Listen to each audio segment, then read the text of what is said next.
Welcome to the Tech Egg. Don't get scrambled. Enjoy the video. In this video, I will explain how to change your Chrysler 300 hood. First, let's prepare for the task. You will need a 13mm socket, a ratchet, and a flat blade screwdriver. It is crucial to have a helper, as the hood can be heavy and awkward to manage alone. Also, remember to disconnect the washer fluid hose and its retaining clips from underneath the hood. With your tools ready and your helper in position, it's time to remove the old hood. Ensure your helper is securely holding the hood.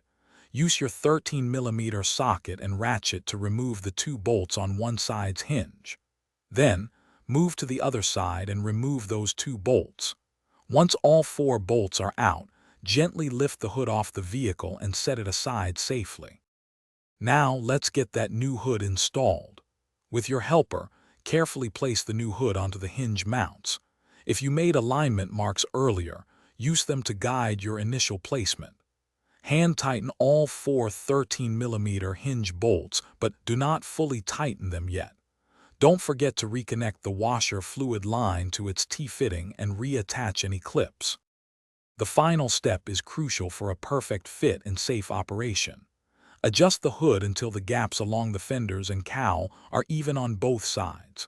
Once satisfied with the alignment, fully tighten all four 13mm hinge bolts. Test the hood latch to ensure it engages and releases correctly. Finally, slowly lower the hood to confirm it closes flush and securely, completing your replacement.